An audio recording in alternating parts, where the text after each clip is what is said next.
Let's now see how cultural context intervenes with various forms and functions of politeness in various cultures. We cannot understand politeness without its proper cultural context, because various elements of politeness are interpreted variously or differently in various cultures.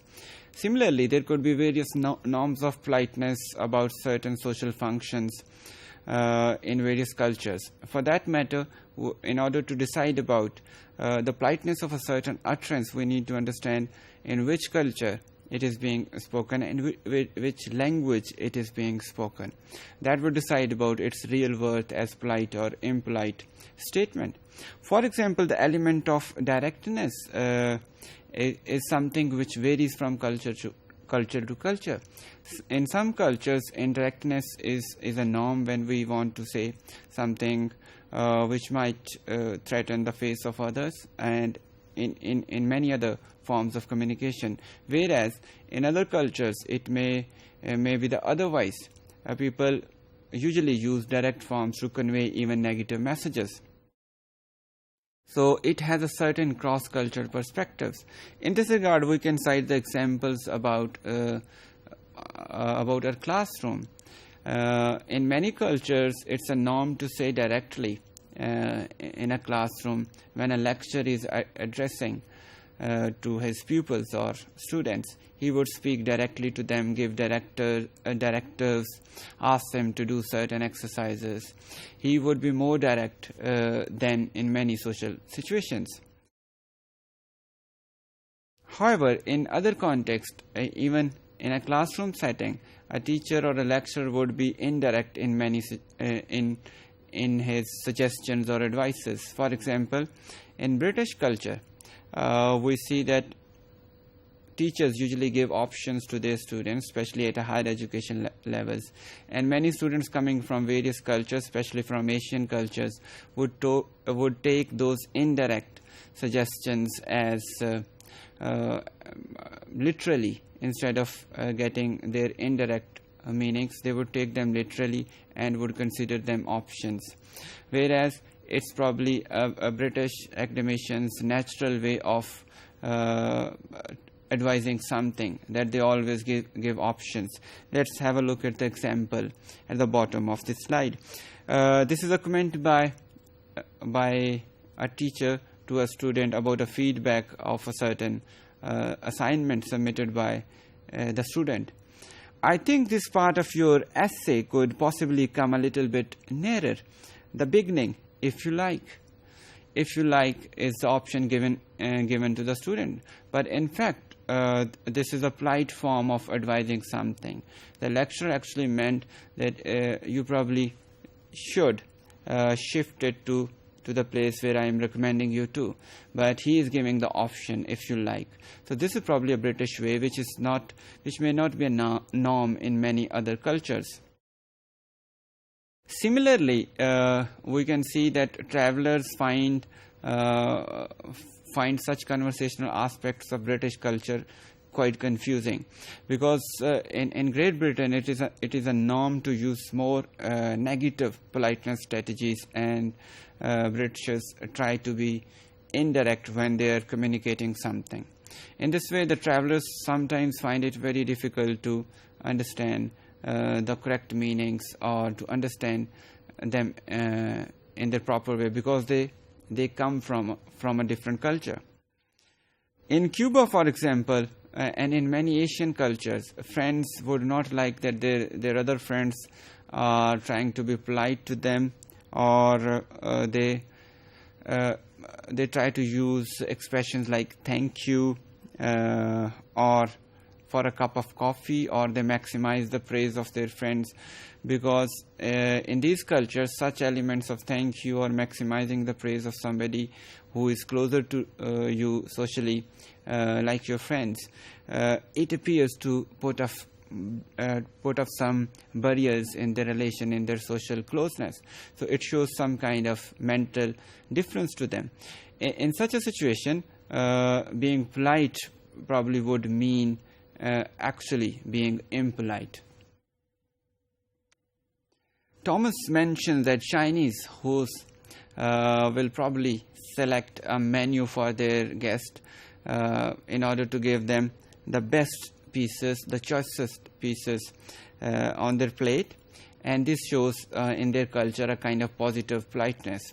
And if we look at it academically, we see that in this example in which Chinese decide a menu for the guest, it probably refers to the tact maxim of maximize benefit to other, and probably this choice of Chinese host overrides some elements of negative politeness strategies or maxims. For example, do not impose yourself on others or give others options about a certain things. But considering their intentions and their cultural aspects, we believe that they intend to convey some positive elements of politeness, and they want to give maximum benefit to the guest in comparison to their own selves. That's why they decide the menu for the guest, so that the guest may not shy from eating the best things available. The use of maxims of tact and generosity also vary from country to country. For example, Thomas again quotes a Japanese student, PhD student's example, who submits her work to her supervisor and write notes on her work like, "This is a draft of chapter 4. Please read it and comment on it." This seems like a direct directive, and for Thomas it was probably over explicit and actually imposing in its directives. So you would not expect this from a British student writing this kind of note on a draft when submitting to a teacher or a lecturer or a supervisor. So such maxims do vary from culture to culture.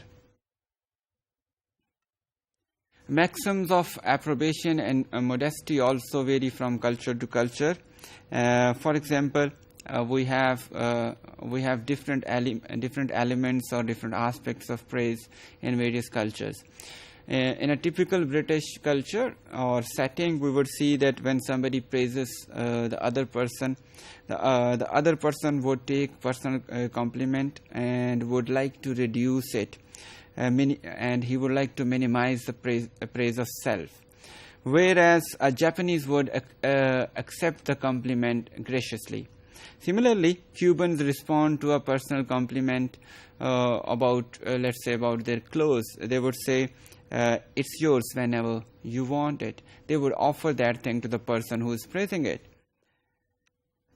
It's again a formula which leads us to think about the maxim of maximize benefit to other. So they would probably maximize benefit to other, and they would like others to take benefit of what they have, and is a reason for their praise. What do you think? What do we do in our culture, in Asian culture, especially in Muslim cultures? Whenever somebody praises us, most of us do not answer directly. We might say thank you, shukriya, and at the same time we would say some religious terms like alhamdulillah, jazakallah, and to sum up, when we say these religious terms, we probably mean that it's not about us, it's about Allah Almighty. All praise belongs to Allah. So our praise, or any good quality which we have, or any good thing which we have, which the other person is praising, is all because of Allah. So all praise belongs to Allah and not to us. This is how we respond to such situations in which we are being praised.